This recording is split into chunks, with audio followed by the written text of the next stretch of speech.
ba zai kyale ka haka ba, duk da shine shugaba, shine jagora na al'umma, amma zai baka uzuri ya maka bayani, ba zai ɗauki zafi ba. Wannan abin da manzo Allah sallallahu alaihi wasallam yayi na kyakkyawan mu'amala shine cewa bai kyale sa haka ba. Ya ce ma Aliyu, karka damu, kai nawa ne, ni naka ne, karka damu da hana ka wannan yarinya da nayi. Ya ce ma Ja'far, karka damu, duk da na ba da ita ga matar da ke ƙarshen ka ba fa kai na ba, amma kai ma karka damu, ba wulakanci ne ko kuma wayo ba kai saka rike ta bane, a'a ka'idar shari'a ce. Amma ka tuna wata falala shine da ni da kai kayi kama da ni a halitta da hali, kama ta halitta da Annabi sallallahu alaihi wasallam. Wannan wata karama ce, wata daraja ce.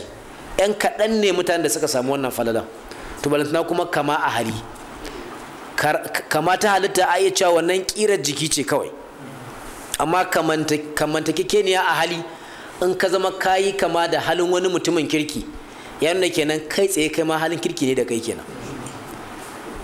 To Hassan dan Aliyu radiyallahu anhu yana da kama mai ban mamaki tare da Annabi sallallahu alaihi wasallama, har ya zama bayan mutuwa Annabi sallallahu alaihi wasallama wasu sahabbai idan suka yi shauƙin suna son ganin Annabi sallallahu alaihi wasallama sai kawai su zauna a gaban Hassan su ta kallon shi, ko juyawa yayi har kafaɗin shi, har inda gashin shi yake zuba daidai kunnuwansa, duka irin na Annabi sallallahu alaihi wasallama ne.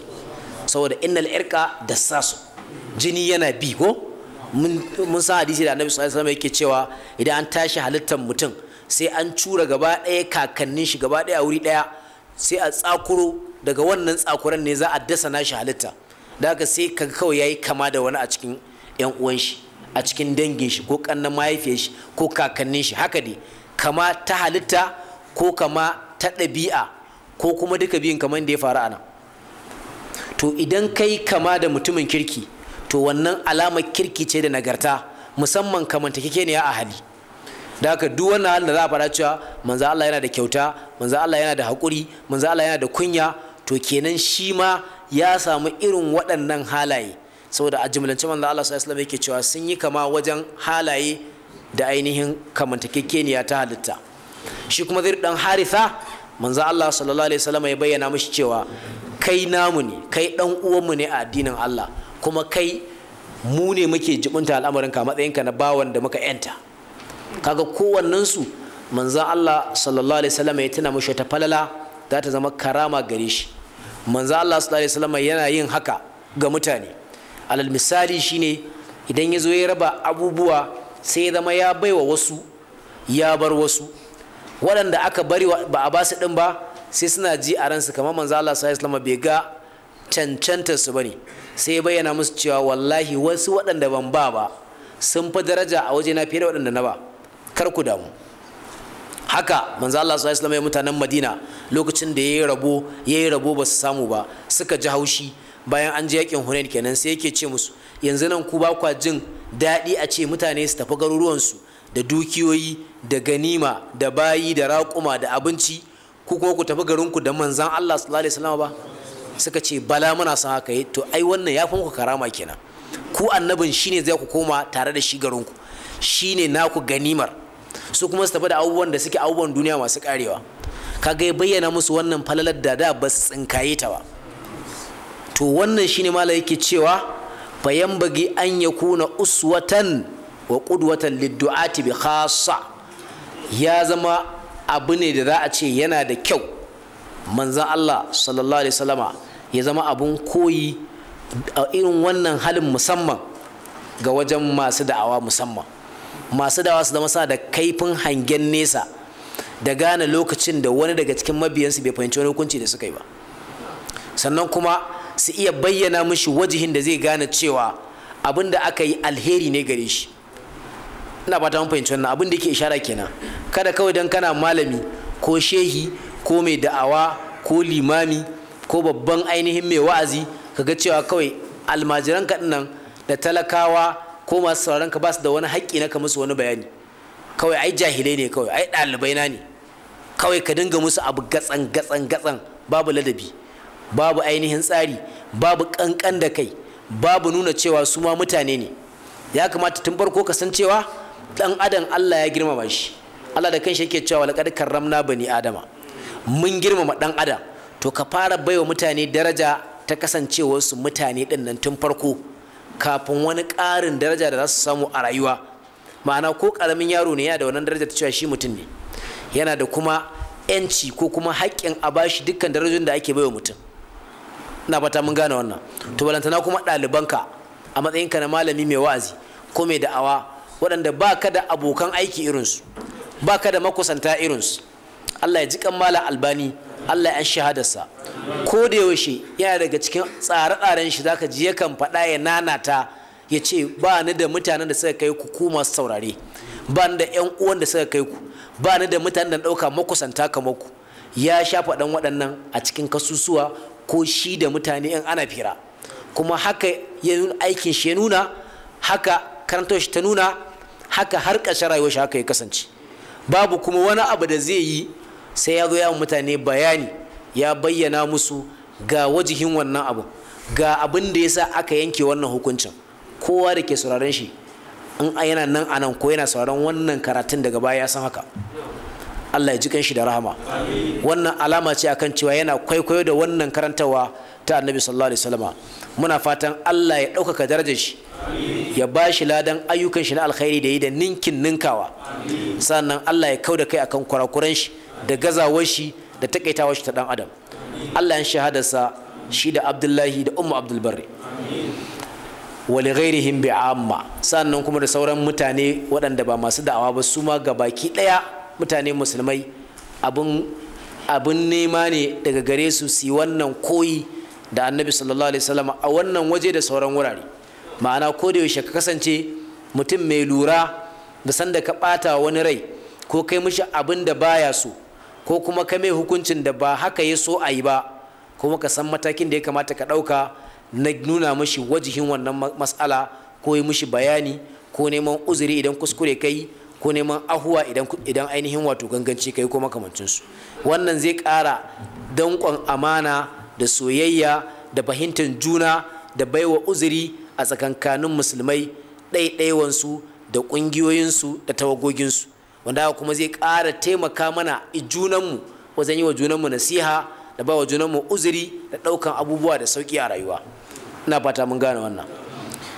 Wasu fa'ida da malam bai ambata ba a nan shine kamar magana akan auren nan da Annabi sallallahu alaihi wasallama ya yi na ainihin wato wannan mata mai suna Maimunatu ‘yar Harith. Kamar yadda na fara faɗa a ɗazu, haka yana nuna cewa ashe manzan Allah sallallahu alaihi wasallama yana cikin aminci ne a Makka, ba cikin da ya zo da makamai, ba cikin tsoro yake da ragantaka ba, yana nan da kaifin basirarsa da hangen nesasa. Kuma wannan aure da ya yi kamar sauran aurataitaniya da ya yi, za ka tare dukkanin sa da wata manufa ta da'awa, wanda a dalilin ta ne Annabi sallallahu alaihi wasallam zai wannan aure, ko dai haɗa zumunta tsakanin shi da wasu mutane, wanda hakan zai sa dole su ga alfarmar cewa yanzu fa manzo Allah sarkin su ne. To shine irin su anan, domin wannan mata tana daga cikin manyan mutane a Makka, 'ya'yan manya. Annabi sallallahu alaihi wasallam ya aure ta, to dole akwai abin da yanzu sai an daga wa danginta kafa da surukanta. Sannan kuma Annabi sallallahu alaihi wasallam yayi wannan aure a cikin Makka, kamar yadda muka faɗa, yana nuna cewa baya cikin tashin hankali da rudani. Don mutumin da ke cikin tashin hankali da rudani baya iya tuna cewa ya kamata ya aure a wannan lokacin. Yana neman ya zai yi ne ya fita a cikin wannan rudanin, ya zai ya samu kanshi mafita daga wannan rudanin. Manzo Allah sallallahu alaihi wasallam yayi auren nan, ya fito kuma ya tare da wannan mata a wannan waje da ake kira Siraf. Sannan kuma har ya gayyace su walima, su ne dai suka ki zuwa, su mutanen Makka, hasadan min indi anfusihim, saboda baka hasada da ke cikin zukatansu. Har a lokacin ba su daddara suka tuba gaba ɗayansu ba, ɗaiɗai ne suka tuba har zuwa lokacin. Ina fata mun gane wannan. To wannan shine ƙarshen babin da ainihin malam ya magana game da wannan ainihin wato umra ta alqaba, wacce take ɗaya daga cikin ahdath al'azima, manyan abubuwan da suka faru waɗanda suke sun zama abin da ake cewa turning point, nuqtatu tahawul, wato lokacin da alƙalma gaba ɗaya suka canza game da al'amarin ainihin wato tarihin Annabi sallallahu alaihi wasallama da tarihin da'awarsa, daga kasancewarsu masu rauni zuwa masu ƙarfi, daga kasancewarsu waɗanda ake rainawa zuwa waɗanda ake jin tsoro, daga kasancewarsu waɗanda ake yin gulmarsu zuwa waɗanda ake mamaki ake shakkarsu. wannan babu shakka daga cikin turning points na ainihin wato sirar annabi sallallahu alaihi wasallama. To abinda kuma wannan yake nuna mana har ila yau shine cewa ashe matukar mutane sun tsara gaskiya matsayin su na al'umma ko wata jama'a ta musulmai, to babu shakka Allah madaukakin sarki zai kawo musu nasara ko ba dade ko ba jima. Allah zai iya jarabtar su a cikin halin da suka samu kansu na rashin tanadi da rashin karfi da rashin iyawa ko rashin wadata. Gwargwadon jarabawa da Allah zai musu da gwargwadon imaninsu da kuma gwargwadon abin da Allah ya kaddara na gwada imanin nasu.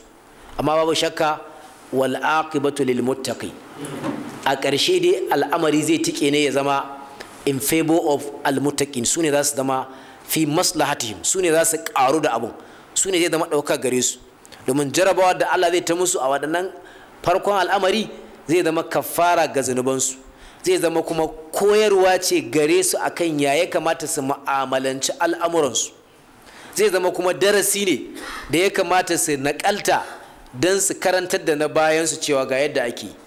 Sannan kuma bayan Allah ya musu furja ya fita musu da su daga wannan kuncin, zai zama Allah ya kawo su cikin halin jin daɗi da halin wato ɗaukaka da daraja, kamar yadda muga Allah ya da'awar sunna a wannan ƙasa tamu ta Najeriya a cikin shekaru da dama da suka wuce.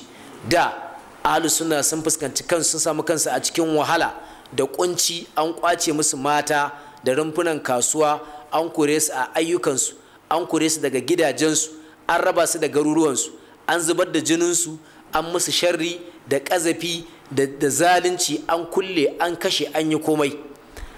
An wayi gari sun shiga cikin wannan kuncin, sun zama wasu al'umma abubuwan nunawa, ana musu waka, ana kyararsu. Daga baya Allah ya yi juya hali na al'amarin shi. Da in ka je neman aure sai a ce ba za a baka ba saboda ɗan izala ne kai, ko ɗan salaf ne, ko ɗan albani ne, ko ɗalibin ja'far ne.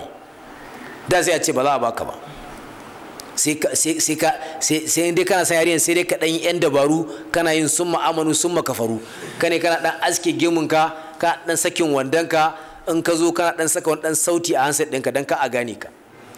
Din da ka ji ana wata magana ta addini sai ka yi bakam kamar baka san ana yi ba, sai in an baka ita ne sannan za ka iya bayyana kanka ko kuma har ai ta rigima ma wani bayan an bayar. Amma sai aka wayi gari da dama daga cikin 'ya'ya da iyaye sun fi son su ba irin waɗanda ake ki a baya. In ka je ma sai an fara tunanin a ina kake zuwa koyon karatun addini, kai wani iri ne, suwaye malamanka, wace irin tarbiyya kake da ita. Kaga al'amari ya juye kenan. Haka a siyasa, haka a kasuwanci, haka a aikin gwamnati. Da sai ka tarar a ma'aikata fa ta civilian fa ba wai ta soja ba, sai a samu wani shedanin oga sai ce kowa sai aske gemun shi, ai ta fitina da masu karfin imani, masu rauni da sassauci su aski dan dai a zauna lafiya. Yanzu kuma sai ka je ma'aikatu da dama sai ga ogan ne ma yake da gemu, har inda ake dressing da ake ce ma corporate, ake saka coat da necktie da ciki da wane ne, sai ka ga a banki ba sai ka ga mutum ya sa coat din da komai, amma sai ga wandan shi a tsakiyar safa haka bai kai can kasa ba, kuma ka gan shi da gemun shi, kuma banka ne. Kaga da ba a ganin haka. Sai ka je asibiti sai ka tarar da haka, ka ga likita da gemun shi ustazi ne, yana duba marasa lafiya, yana laƙana musu kalmar shahada, yana gaya musu addu'o'in da mara lafiya yake. Duk in ka ba asibitocin mu yanzu akwai ire-iren waɗannan. Kaga wannan juyi ne kenan. Ashe idan muka ci gaba da riƙe addini, muka ci gaba da biyayya Allah zai ba mu nasara fiye da wannan da muke ciki. Idan kuwa muka biyewa duniya to sai Allah ya kyale mu. Kamar yadda Umar yake ce ma wata runduna da ya raka su za su je jihadi, ya ce da ku da arnan nan fa kowa na da shiri, kowa yana da dabarar yaƙi, kowa kuma ya san wato nuqtatu da'af, raunin ɗayan shi inda ya kamata ya yi attacking. Amma Allah zai taimake ku akan su ne idan kun rike imaninku, kun rike ibadarku. Idan ko kuka saki imaninku da ibadarku, sai Allah ya tashi daga cikin ku ya kyale ku da su. Wanda ya fi wani iya shiri da dabarar yaƙi sai ya ci nasara akan ɗayan. A lokacin babu wanda Allah zai taimaka. Ma'ana in takunu ta'lamun fa innahum ya'lamuna kama ta'lamun. Idan kuna jin zafin suka da harbi da kisa, to su ma suna jin zafin duka wannan, don su ma jiki ne irin naku suke da shi. Wa tarjuna min Allahi ma la yarjun. Bambanci kawai shine ku kuna sa ran wani abu a gun Allah wanda ba su sa rai. shine an kashe ku shahada, wanda suka tsira daga cikin kuma su nasara, addinin Allah ya ɗaukaka, Allah ya maye muku ƙasa kamar yadda alƙawari cewa sai ya yi ainihin wato maye ƙasa ma mutanen kirki. wa'adallahu allazina amanu wa amilus salihati la yastakhlifannahum fil ardi kama istakhlafa allazina min qablihim. ina fata mun gane wannan. to za mu shiga cikin wato mabhasi na gaba wanda shine al-mabhasu sadis, wanda mala ya ce wato mabhasi na 6 kenan, fiqhu sirati fi ghazwati mu'ta. fiqhu sira wanda ke cikin yakin mu'ta, ghazwatu mu'ta. garin mu'ta yanzu yana cikin ƙasar Urdun kenan, Jordan ita ce al-Urdun, ƙasar Jordan ko ɗaya daga cikin ƙasashen Larabawa waɗanda ainihin wato suke a yankin Jaziratul Arab, daga cikin ƙasashen da suke makwabtaka da ƙasashen Saudi Arabia. to wannan wuri a yanzu zamu zo mu ji malam zai faɗa mana. a yanzu Mu'ta gari ne babba daga cikin birane, ina jin ma jiha ce a ƙasar Urdun, wanda yake cike da abubuwa na birni, makarantu, jami'o'i, asibitoci, kasuwanni, cibiyoyin harkokin kasuwanci da mulki da harkokin yau da kullum, ba irin yadda yake da bane. kuma har yanzu sunan garin kenan Mu'ta, wanda Allah ya ba shi dama ya zama babban dan siyasa, hala zai iya zuwa yawon gani da ido ko. na'am. mala yace yutlaqu amatu kutubus siri ala hadhihi sariya ismu ghazwa ma anna rasul sallallahu alaihi wa ala alihi wa sallama lam yusharik fiha.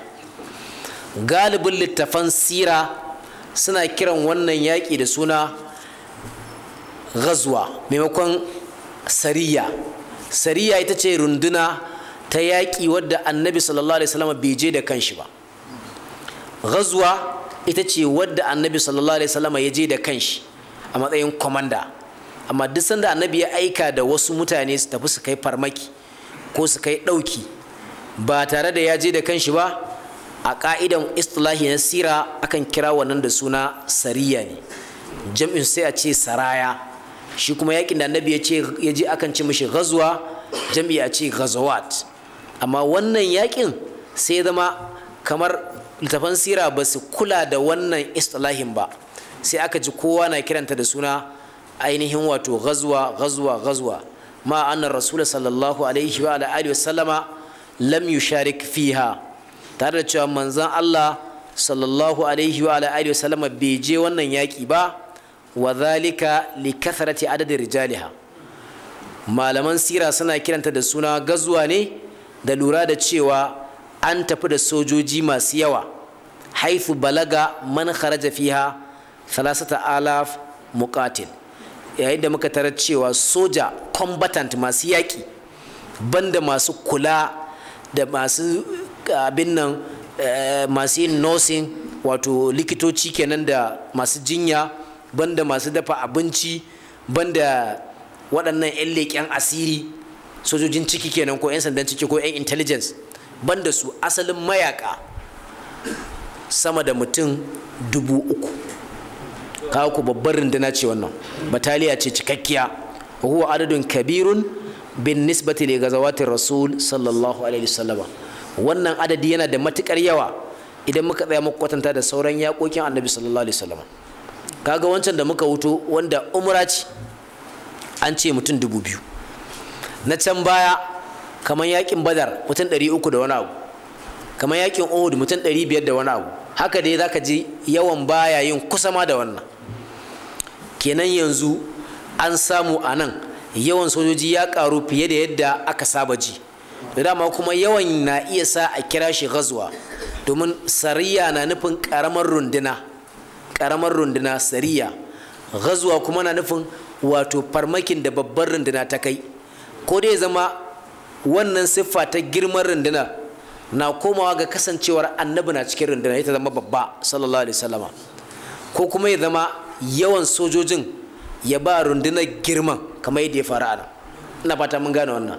da aka ce mata ghazwa a nan ana lura ne da yawan sojojin da suka kai wannan farmaki, shine ya bata siffar cewa babbar runduna ce. a wasu wuraren kuma kamar a ghazwatu badar, duk da rundunar ba ta da yawa wajen adadin sojoji, amma an kira ta da suna ghazwa saboda tana da yawa, tana da girma, in muka lura da cewa manzon Allah sallallahu alaihi wasallam da kanshi ya komandin wannan yakin. Ina fata mun gane wannan. To shine sai yake cewa wa kad kanat hadhihi al-ghazwa fi shahr jumada al-ula min as-sanati ath-thamina lil-hijra. Wannan yaki ya faru ne ainihin wato a watan jumada al-ula a shekara ta 8 bayan hijira annabi sallallahu alaihi wasallama daga makka zuwa madina, wa tunsabu ila al-makan alladhi waqa'at fihi wa huwa qurba mu'ta. Ana danganta yakin da ake cewa ghazwatu mu'ta ne zuwa ga wurin da wannan yaki ya faru mai suna wato kusa da garin mu'ta. A ƙasa mala yace taqa'u fi sharqil urdun. Wannan gari na mu'ta tana nan ne yanzu a gabashin ƙasar urdun shine jordan, ala masirati 11 kilan junubal kark, wato tafiyar ainihin zango 11 a kudancin garin alkark.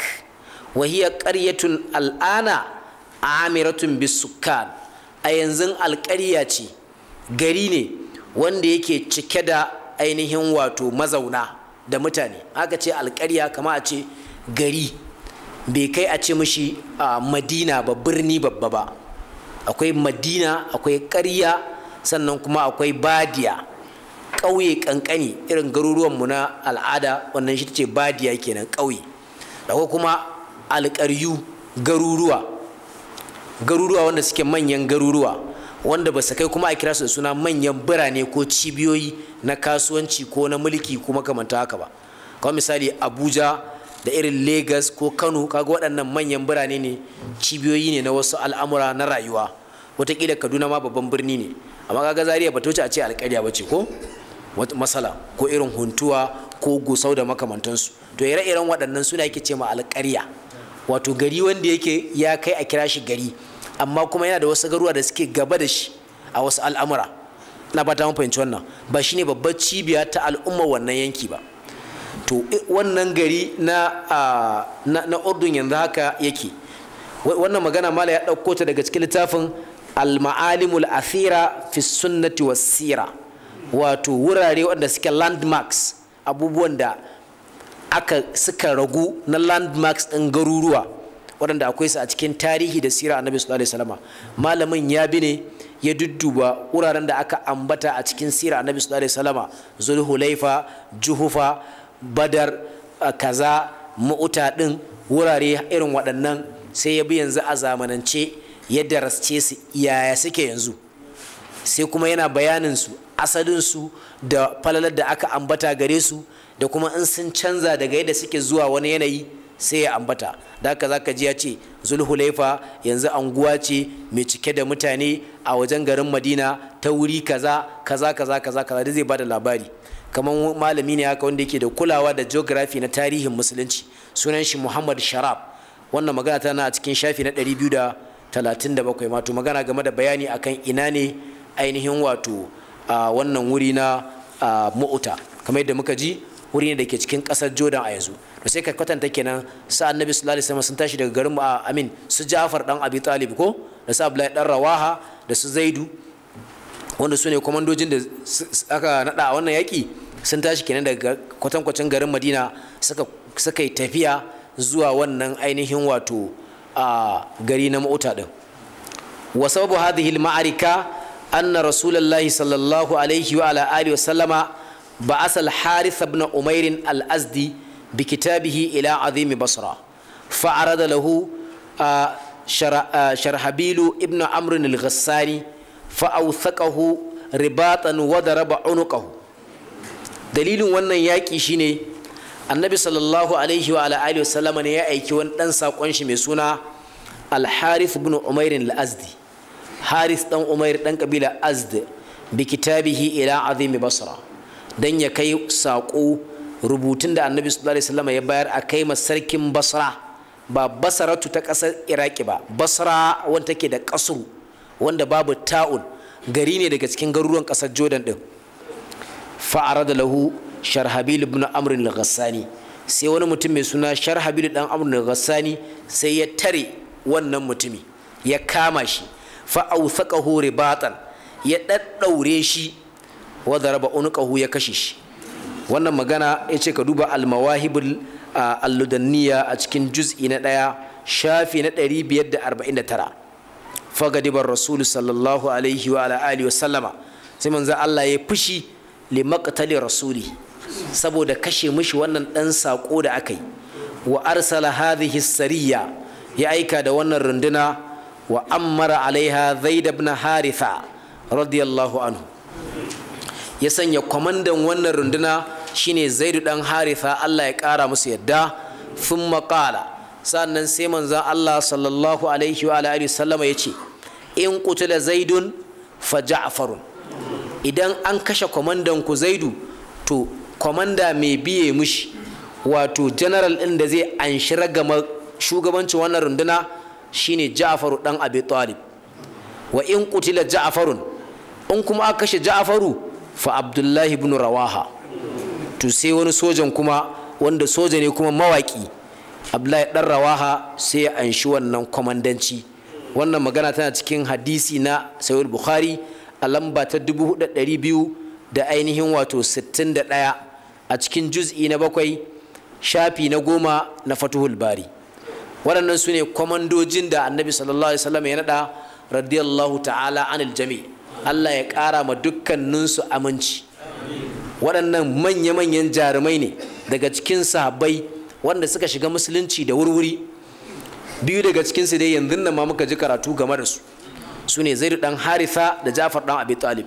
Abdullahi dan Rawaha yana daga cikin nuqaba waɗanda aka wakilta wakilan ƙabilu ɗin nan daga Makka, daga Madina, suka tafi Makka suka je a sirrance, suka je manzan Allah sallallahu alaihi wasallam ya fito suka gana da shi. ma'ana lokacin da mutanen Makka suka kuntata wa Annabi sallallahu alaihi wasallam sai ya zo yana wa'azi a wajen mausimi na hajji, yana faɗa wa mutanen garuruwa irin addinin shi, yana cewa idan sun je su gawa wa jama'a su shine annabin ƙarshe ya bayyana ya fara wa'azi. mutanen Madina mutanen alheri suka ga wannan da'awa sai suka koma suka je garin suka zauna suka yi shawara yanzu ya za a yi to a taimaki wannan mutum ya ci gaba da yada wannan alheri. daga nan sai aka ce to a nada wakilai. to aka nada wakilai, kowace kabila ta kawo wakili daga cikin kabilun mutanen Madina. to wannan mutum Abdullahi dan Rawaha yana daga cikin waɗannan wakilan. delegate ɗin da aka nado suka taho Makka a sirrance suka zo suka gana da Annabi sallallahu alaihi wasallam. manzo Allah ya fito ya taho. Abbas kawun shi shine ya rako shi, tare da cewa tun a lokacin Abbas ɗin ba kafiri ne, amma shine ya rako Annabi sallallahu alaihi wasallam cikin dare. manzo Allah ya zo suka yi gani da waɗannan mutane har kusan asuba, ya musu bayani akan yaya addinin musulunci yake, me ya ka'idojin shi, me ya manhajin da'awarsa. su kuma suka yi bayani akan yadda suke ganin za su iya taimakon shi. manzo Allah sallallahu alaihi wasallam ya anshi wannan tayi nasu na cewa to tunda an hana ka wa'azi a wannan gari na Makka, me zai hana ka taho garinmu, mu za mu kare kan baka waje ka zauna kai wa'azin kalami lafiya. manzo Allah ya yadda, amma da sharadin cewa sai in Allah ya bashi izini, domin manzo ne na Allah, baya yin wani abu sai abin da Allah ya bashi izini. wa ma yantiqu anil hawa in huwa illa wahyun yuha. da ƙarshe kuma Allah ya bashi wannan ainihin wato izini ya taho. to waɗannan nuqaba din wata daraja ce ta musamman idan aka ce mutum yana daga cikin su. Abdullahi dan Rawaha yana daga cikin su, yana daga cikin wanda suka zo suka yi wannan aiki. sannan yana daga cikin mutanen da tunda suka musulunta ba su sake yin wani abu ba kuma banda kare musulunci. duk abin da suke da shi, kamar yadda yanayin galibin mutanen garin Madina yake, duk abin da suke da shi na dukiya da karama da arziki da basira da makamai, komai suka sadaukarwa musulunci don ganin ɗaukaka wannan addini na musulunci. shi sa Allah ya ji daɗin abin da suka yi, ya ba su stamp, ya ba su ya silin imaninsu ga baki ɗaya. ya ce yadda suka mallaki Madina kowa ya san garinsu ne, to haka kuma yanzu Allah yake declaring cewa sun mallaki imani.